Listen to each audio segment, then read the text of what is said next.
Hello. Welcome back to ZebraForce. Today, I'm going to be giving you 5 tips in Ableton Live that are going to improve the efficiency of your workflow, guaranteed. These are all things that I use every single day to keep my process flowing, especially while I've been producing an EP a month. To start off here, if you look at my project file, this is actually the default set that opens up when I open Ableton Live. I've got a channel here that is automatically set to monitor my microphone. This is for recording videos. And then I've got a MIDI and an audio channel as well. You can actually set whatever you want to be your default Ableton Live set. All you have to do is go to File and Save Live Set as Default Set. Worth noting that if you're using an older version of Ableton Live, it used to be in the preferences.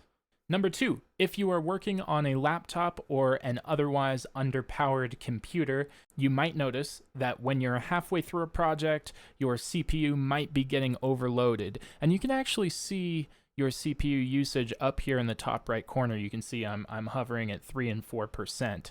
But if you have a project that is loaded with plugins and loaded with instruments, it can bog down your computer. The best way to mitigate this is by right-clicking your track and clicking Freeze.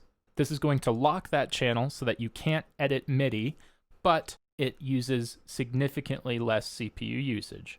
Now, you might be totally fine with what you did on this MIDI track and you just want to convert it to audio. In that case, you can just click flatten, and there we go, we have the audio. But instead, a very nice way to go about doing this is to hold Option, click and drag down onto an audio track. And now you've got a flattened version and a MIDI version, just in case you want to go back and unfreeze this and edit the MIDI later. Number 3, instead of going around and deleting clips with backspace, you can actually just highlight a clip and hit the 0 key on your keyboard to deactivate the clip. And then you can very quickly just scroll around and figure out what works and what doesn't. This is super valuable when you just don't know if you want to commit to an idea or not, and you just want to try some new things out. Number 4, if you are a beginner, your patterns might look something like this, especially if you're using a lot of drum samples or something like that. And there's nothing wrong with this, but when you start duplicating this over and over and over again, it can become, 1, an eyesore to look at, but 2, it can also add a little bit more processing power than is needed just to play this same pattern over and over again. So all you need to do to solve that problem is highlight the section that you want and hit Command J. And this will make it one consolidated clip that you can now copy and paste. And it makes it a lot easier to manage a whole project when you have different sections of a song going on, and it also helps your computer out a little bit too. And if you ever forget what that key binding is, if you just highlight the section, you can right-click and come down here and click Consolidate. Same thing, but this is one keybind that I highly recommend that you commit to memory because you're probably going to use it a lot. It, of course, works on MIDI tracks as well. Number 5, I use this one all the time.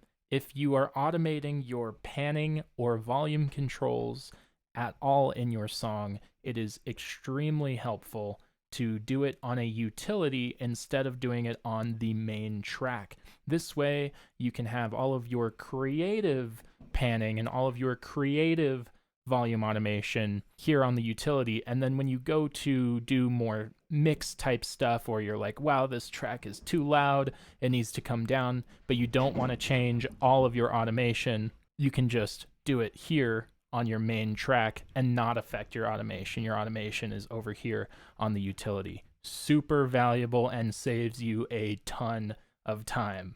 There you have it, 5 tips to speed up your Ableton Live workflow. If this helped you at all, please click the like button. And if you have any tips to share for me to speed up my workflow, please leave them down in the comments, and I'll see you tomorrow.